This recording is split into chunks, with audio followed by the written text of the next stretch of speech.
Assalamu alaikum everyone. Hope you all are doing well. So as you all know, I am here your mentor Miss Nahid, and today we discuss about AFNS student experience about initial test.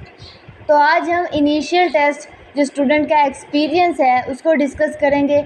इसी तरह further 2024 के जितने भी fresh experience होंगे 19 अगस्त से 30 सितंबर तक जितने भी एक्सपीरियंस होंगे वो सारे आप लोगों के साथ शेयर किए जाएंगे। Okay, let's start. First of all जो स्टूडेंट का नेम है वो है जी राबिया अनवर। ये दी बेस्ट फोर्सेस एकेडमी के स्टूडेंट्स हैं, मतलब हमारी एकेडमी की ये स्टूडेंट है, इसका नाम है जी राबिया अनवर। ठीक है, तो ये जो स्टूडेंट है ये मुल्तान सेंटर था इनका।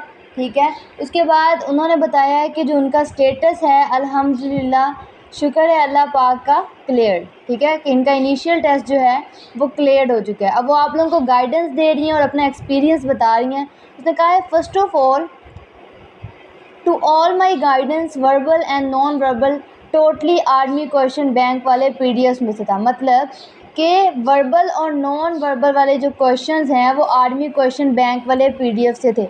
आप लोगों को मैंने पहले भी बताया, अगर आप लोग हमारे पेड सेशन में के स्टूडेंट्स हैं तो जो 150 MCQs का वर्बल वाला पीडीएफ है आप लोगों ने वो कर लेना है। तो आप लोगों के 70 MCQs तो वहीं से सोल्व हो जाएंगे। बाकी आप लोगों के लेक्चर इतने एक हमने आप लोगों की क्लियरेंस करवाई हुई है कि आप लोग अगर एक बार लेक्चर ले लेते हैं तो आप लोग पानी की तरह वर्बल और नॉन वर्बल के MCQ सॉल्व कर सकते हैं।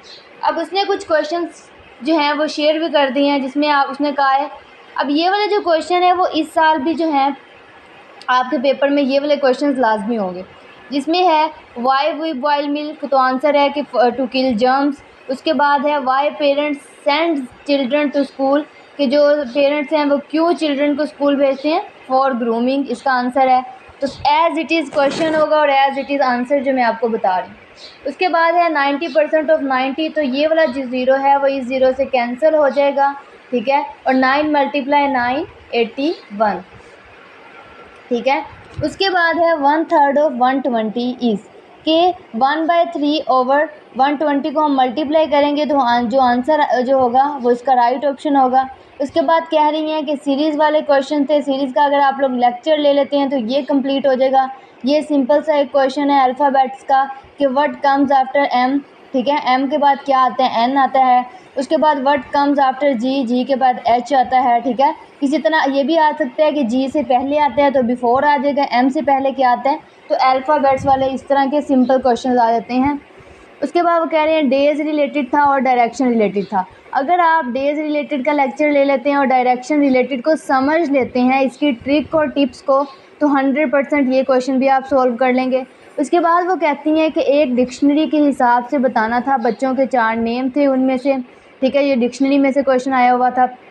उसके बाद एंटोनिम्स और सिनोनिम्स, ये इंग्लिश वाले MCQs है, तो मैंने आप लोगों को पहले भी कहा था कि एंटोनिम्स और सिनोनिम्स लाजमी आते हैं। उसके बाद वो कह रही है एक अफेक्शनेट या कोई इस तरह का वर्ड था। अच्छा, उसके बाद उन्होंने कहा है कि एक जो था वो आपका सीरीज़ का क्वेश्चन था जिसमें A4 C6 B4।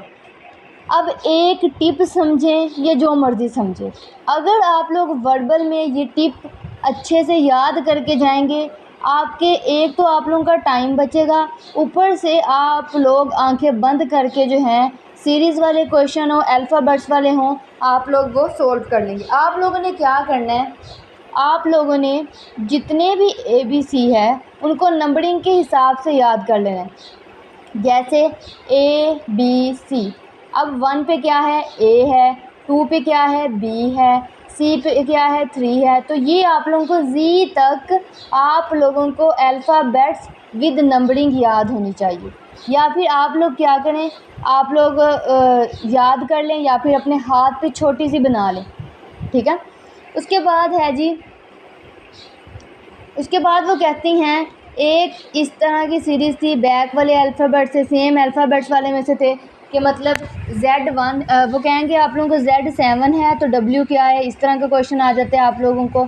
उसके बाद कह रही हैं कि 2% वाला है, परसेंटेज वाला लेक्चर भी क्लियर है, अगर आप लोगों ने उसकी ट्रिक्स और टिप्स सीखी हुई हैं तो वो आप लोगों का हो जाएगा। उसके बाद वो कहती हैं एक रेशो फाइंड करने वाला था, उसमें 2/3 गिवन था, डाटा था। अच्छा, उन्होंने कहा है कि एक रेशो वाला क्वेश्चन था, ठीक है, तो वो आप लोगों ने कर लेना है। उसके बाद है जी, ये देखें, ये है ब्लड रिलेशन वाला। 3 वो थे, अली इज़ इतनी year and his sister 3 times older sister की फाइंड करनी थी। एज मतलब बहुत ही इजी था। वर्बल नॉन वर्बल कोई सिंगल क्वेश्चन भी नहीं था जो मैंने ना देखा हो, ठीक है। ये मतलब उसने कहने का मतलब है कि ये ब्लड रिलेशन का था। वो कह रही हैं कि वर्बल और नॉन वर्बल का कोई सिंगल भी क्वेश्चन ऐसा नहीं था कि जो मैंने ना देखा हो। मतलब आर्मी क्वेश्चन बैंक को भी इन्होंने फॉलो किया है और लेक्चर्स भी इनके क्लियर हैं और टिप्स और ट्रिक्स भी ये जानती हैं, ठीक है। इसी तरह अगर नॉन वर्बल की भी मैंने आप लोगों को बताए थे, अगर आप लोग लेक्चर्स क्लियर कर लेते हैं और नॉन वर्बल की सबसे अहम बात प्रैक्टिस। नॉन वर्बल की आप लोग जितनी प्रैक्टिस करेंगे आपके एमसीक्यूज उतने ही पानी की तरह सॉल्व होंगे और आप लोग कहेंगे ये तो हलवा है। उसके बाद है जी एकेडमिक पोर्शन का, उसका एक्सपीरियंस देख लेते हैं जी। एकेडमिक में वो कहती हैं एकेडमिक मेरे पास था इंग्लिश एंड केमिस्ट्री 3, फिज़िक्स के एमसीक्यूज़ थे और बायो के भी जो मिस नाहीद ने करवाए थे और यूनिट्स में से भी थे। अब ये देखें, यहाँ पे मैंने आप लोगों को ऑलरेडी बताया कि यूनिट्स में से लाजमी क्वेश्चंस आएंगे। उसके अलावा उसने कहा कि जो इंग्लिश के एमसीक्यूज़ मतलब प्रेपोजिशन, सिनोनिम्स, एंटोनिम्स इनको आई होंगी, और जो केमिस्ट्री के और उनके पेपर में 3 फिज़िक्स के एमसीक्यूज़ थे। अच्छा, अब ये भी होता है कि किसी के पेपर में फ़िज़िक्स के ज़्यादा एमसीक्यूज़ होंगे, किसी के पेपर में केमिस्ट्री के ज़्यादा एमसीक्यूज़ होंगे, किसी के पेपर में बायो के ज़्यादा एमसीक्यूज़ होंगे, लेकिन इंग्लिश के 15 एमसीक्यूज़ आप लोगों के पेपर में होंगे ही होंगे। तो ये बेस्ट अपॉर्चुनिटी आपके पास एक किस्म की होती है कि अगर आप लोगों की इंग्लिश अच्छी है तो आप लोग स्कोर एकेडमिक में ज़्यादा कर सकते हैं। Otherwise prepositions and synonyms, antonyms और जितने भी सेंटेंस कंप्लीशन है उनको सीख लें, टेंसेस सीख लें और 1000 एमसीक्यूज़ वाला पीडीएफ लाजमी कर लें।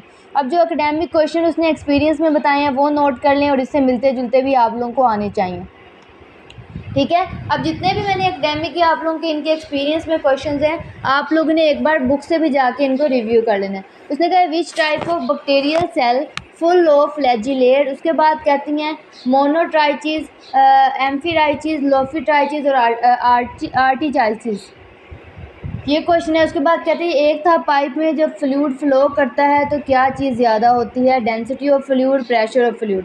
अच्छा, अब ये आप लोगों ने पाइप वाला क्वेश्चन देख लेना है, इसमें वेलोसिटी ऑफ फ्लूइड और विस्कोसिटी ऑफ फ्लूइड देख लेनी है। उसके बाद है 1 टोर इज इक्वल टू। उसके बाद वो कहती हैं एक न्यूमेरिकल था किनेटिक एनर्जी वाला, तो किनेटिक एनर्जी का फॉर्मूला रीड आउट कर लें। उसके बाद वो कहती हैं एक न्यूमेरिकल था 20 न्यूटन 40 न्यूटन फोर्स दी हुई थी, मैग्नीट्यूड फाइंड करना था, ठीक है। इसमें मैग्नीट्यूड कैसे फाइंड करना है आप लोगों ने ये सीखना है। उसके बाद एक एसिड दिया हुआ था, नेम उसका फॉर्मूला बताना था जो था C6H6O2 ऑक्सीजन के साथ कंफर्म। उसके बाद वो कह रही हैं कि इंग्लिश के जो मुझे याद नहीं वो मैंने अंडरलाइन वर्ड पूछा था, मीनिंग बट अंडरलाइन था कोई नहीं। उसके बाद फिनॉल में से आए हुए हैं केमिस्ट्री के। उसके बाद एसिडिक के क्वेश्चंस आए हुए हैं। उसके बाद बायोलॉजी में लीजिन, सेलुलोज, ग्लाइकोजन, स्टार्च। उसके बाद वो कहती हैं कि आप लोगों ने ये वाले जो टॉपिक्स हैं वो अच्छे से कर लेने हैं।